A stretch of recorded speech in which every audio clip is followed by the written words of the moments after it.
Monsieur le Président de la communauté de communes, Monsieur le Sénateur, je ne sais jamais l'ordre.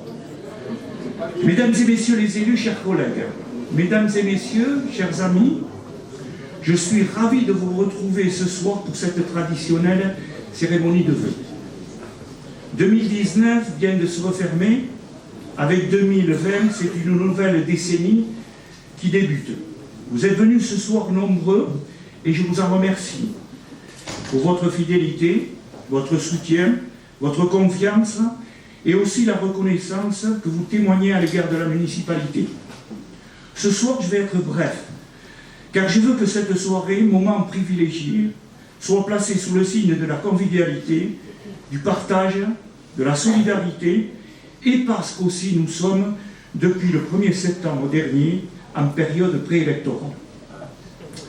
Avant de faire un petit retour en arrière de l'année 2019, je tiens à saluer les nouveaux habitants et leur souhaiter de trouver dans notre commune tout ce qu'ils attendent dans leur nouvelle vie quotidienne. En plaisantant, je leur dis souvent, c'est un choix judicieux parce qu'ils retrouvent le plus beau village, pardon pour les élus des communes voisines, mais c'est vrai, on le dit souvent. Et comme j'ai aujourd'hui la parole, ils ne peuvent pas rétorquer, hormis tout à l'heure peut-être le sénateur et monsieur le président de la communauté de communes. Mais ce moment est pour moi l'occasion de vous souhaiter, ainsi qu'à vos proches et à tous ceux qui vous sont chers, une belle année d'épanouissement dans votre vie personnelle, professionnelle, associative, culturelle ou sportive. Et surtout de vous remercier pour votre engagement, quelque niveau qu'il soit, en faveur de notre commune comme de ses habitants. Ce moment annuel nous permet d'inviter et de rassembler toutes les forces vives de la commune qui contribuent à lui donner un réel dynamisme économique, social, culturel et associatif, mais aussi tous les autres habitants qui jouent un rôle important dans la vie locale. Un moment privilégié aussi, car j'y trouve du plaisir, avec mes collègues élus, rassemblés à mes côtés, à faire un tour d'horizon, partager, échanger avec vous sur notre vision, des choses sur ce que nous avons entrepris et que nous allons entreprendre. Les élus locaux que nous sommes, et que je remercie de leur présence, œuvrons quotidiennement et au plus près des habitants pour défendre cette petite république qu'est la commune. Une enquête récemment publiée montre que la commune est l'échelon qui suscite le plus fort taux d'attachement. 3 Français sur 4, très loin devant les autres collectivités, le maire reste l'élu le plus apprécié. La fonction de maire a considérablement changé, j'en fais l'expérience. Le maire est responsable de tout, sans avoir toujours les moyens, et souvent avec un mode d'emploi inapplicable. Le système est de plus en plus fastidieux entre normes, procédures, réglementation, formalisme, sécurité scolaire, périscolaire, relations humaines et j'en passe. Le citoyen exige toujours plus dans ses droits, mais rechigne souvent devant l'effort de ses devoirs. Mais les missions de maire, rassurez-vous, elles sont passionnantes. L'actualité internationale a été riche en événements parfois dramatiques, faisant apparaître des manifestations d'une extrême violence.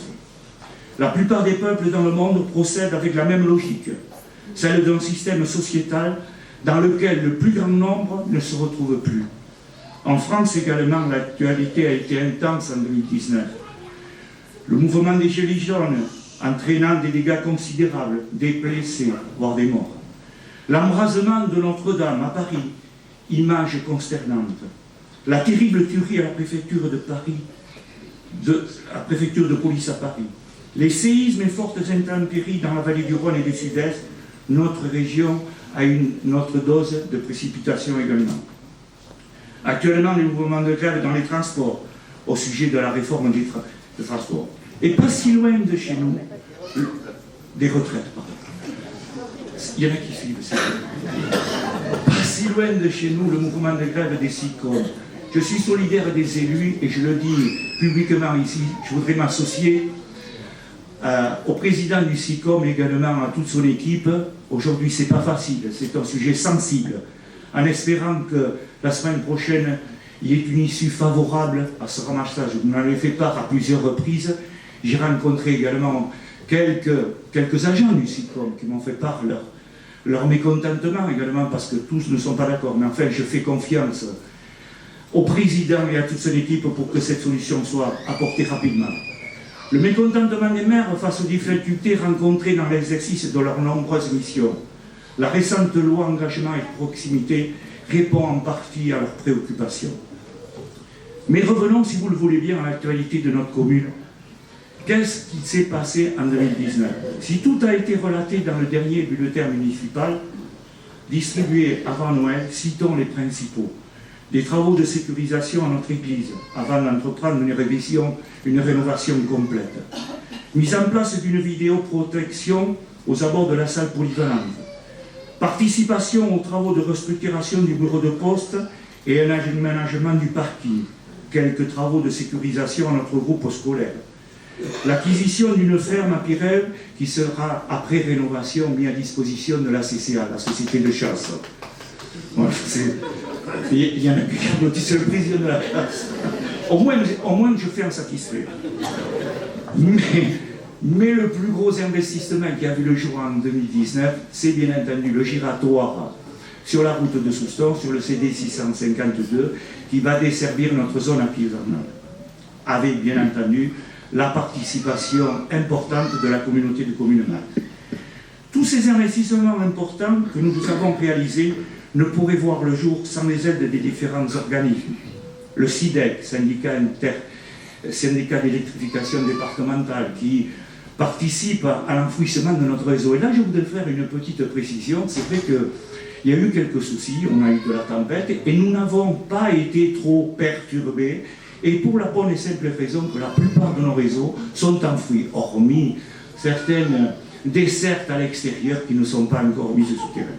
Le conseil départemental qui nous aide également et qui nous finance divers projets, le conseil régional, enfin l'État. Deux mots sur le projet. Non, j'ai loupé une page. Et bien entendu, la communauté de communes, je ne pouvais pas les oublier sans les remercier puisque j'en fais partie. Et dans un cadre plutôt passionnant pour moi, pas facile tous les jours, qui nous aide dans le domaine de la voirie, les liaisons douces. Récemment, la boucle centre vient d'être réalisée. Les fonds de concours pour les équipements sportifs, la fourniture de repas pour notre école et les repas à domicile, les aides à domicile, l'instruction des permis de construire, le plan local d'urbanisme intercommunal en cours d'élaboration. Et là, j'ai vu notre maire de Bénès qui est en charge de ce dossier, c'est le grand monsieur qui est derrière nous. Une charge pas facile pour lui. Et d'autres missions de compétences communautaires également qui seraient trop longues à énumérer ce soir. En tout cas, ce que je veux dire, c'est que parfois la communauté de communes, il faut la mettre à la main, il faut savoir la juger par ses compétences, par la qualité de ses agents, pas facile de tout temps. Et aujourd'hui, je veux m'adresser à eux et également au président de la communauté de communes qui dirige cet équipement de cette structure de façon remarquable. En ce qui concerne les projets 2020, permettez-moi les années suivantes, je laisse le soin à la future municipalité d'établir la feuille de route 2020-2026. Nous voterons très prochainement le compte administratif au titre de l'année 2019, au cours du mois de février, qui fera état, maintenant que j'ai quelques chiffres en tête, qui fera état d'une bonne situation financière. Et la commune, ce qui permettra à la commune d'envisager l'avenir avec sérénité. Parler de la fiscalité, ce n'est pas le moment. Mais simplement, je peux vous dire que la fiscalité, c'est l'un de notre bébé. C'est mon bébé, parce que c'est vrai que c'est l'argent du contribuable que l'on gère. Et on n'a pas le droit, alors je le dis quelquefois à la communauté commune, quelquefois ça ne fait pas plaisir, mais c'est l'argent du contribuable que l'on gère. Et comme disait ma grand-mère, pour lui arracher les sous de la poche, c'est pas facile. Au niveau de l'endettement également, notre commune est tout à fait remarquable dans ce cadre-là par rapport aux moyennes, je ne dis pas d'autres collectivités, mais par rapport à la strate que nous représentons, c'est-à-dire la croissance démographique. Donc, finances saines. Et puis, je dirais, avant d'aborder, on m'a posé la question tout à l'heure, c'est de dire deux mots sur ces projets résidentielle et touristique à dominante golfique. Non, ce n'est pas fini. On ne tourne pas la page. Simplement une phrase, et vous l'avez vu dans les journaux, qu'aujourd'hui, à l'initiative du conseil départemental, un jury citoyen avait été mis en place. 23 personnes se sont appropriées ce dossier pendant 3 week-ends. Ils ont fait un travail remarquable. Et au bout de ces 3 week-ends, ils ont formulé une conclusion de ce dossier. Donc cette conclusion fait apparaître que 74% d'avis sont favorables pour la poursuite. Je rappelle qu'on est dans la phase étude. Rien n'est conclu. Donc aujourd'hui, l'avis est favorable. Dans ces 74%, 39% sont favorables pour la poursuite de ce projet dans l'état actuel. 35% sont également favorables, mais en sous-dimensionnant, c'est-à-dire en diminuant ou en le réalisant en plusieurs phases. Donc ça, c'est le premier critère, enfin le premier avis qui est donné. Il y en avait 3, je vous les rappelle. Le deuxième, ce sont les investisseurs. Pour le moment, 2 investisseurs se sont manifestés. Ils vont recevoir très prochainement un cahier des charges où ils répondront sur ce cahier des charges et on verra s'il y a quelqu'un ou pas. Et enfin, le dernier critère pour la poursuite de ce projet, c'est les avis des autorités environnementales. Et ça, c'est pas rien, c'est-à-dire qu'aujourd'hui, je vais dire une petite parenthèse, nous avions fait une étude environnementale sur le périmètre du projet qui était de 240 hectares. On nous demande plus de 240 hectares, on nous demande de faire un avis sur 500 hectares.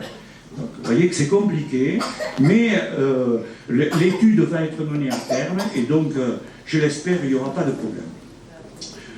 Le mandat débuté en mars 2014 s'achèvera en mars prochain. Je n'oublierai pas de remercier toutes les personnes qui ont contribué à la bonne marche de la commune. Vous l'avez compris, c'est une bonne marche et n'est pas l'œuvre d'une seule personne, mais le résultat d'une œuvre collective, avec mes remerciements qui iront en premier aux adjoints et conseillers municipaux pour leur étroite collaboration. L'ensemble des services municipaux pour leur implication au service de la population. Pour leur dévouement, leur engagement et leur professionnalisme, les nombreuses et nouvelles associations locales, le corps enseignant que j'ai vu présent ce soir avec son directeur, le groupe de bénévoles de la médiathèque, et oui, on a une médiathèque qui fonctionne avec un groupe de bénévoles, je le rappelle souvent, et c'était exceptionnel et remarquable, je les remercie chaleureusement. La régie d'eau et d'assainissement, j'ai vu le directeur d'Emma, le maire de Sainte-Marie, il est président d'Emma. Je dis, aujourd'hui, je vais le redire, nous avons une régie qui fonctionne bien, avec des tarifs, il faut que je le dise tout doucement, qui n'attendent pas attractifs. Le centre intercommunal Tos-Saubion, je dirais centre de loisirs, qui fonctionne aussi bien avec sa directrice. Et puis, il ne faut pas oublier non plus que les acteurs économiques. Les acteurs économiques, on dit souvent que, je l'ai entendu à Saint-Martin-de-Hens hier soir, le maire qui disait, c'est pas une commune dortoir. Ici non plus, ce n'est pas une commune dortoir. C'est une commune dynamique, où il y a de l'emploi. Il faut savoir que sur la commune actuellement, il y a plus de 400 emplois, ce qui n'est pas négligeable. Le corps des sapeurs-pompiers bénévoles que j'ai aperçu tout à l'heure.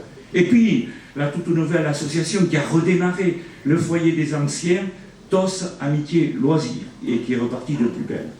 Pour n'oublier personne, je citerai toutes les forces vives qui font vivre et animent notre commune.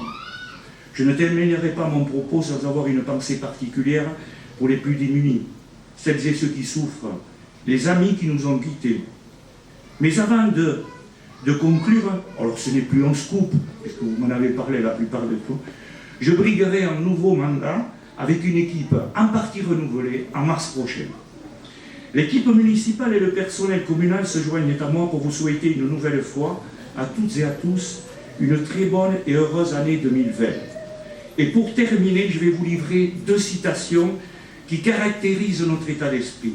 L'une, c'est de Diderot.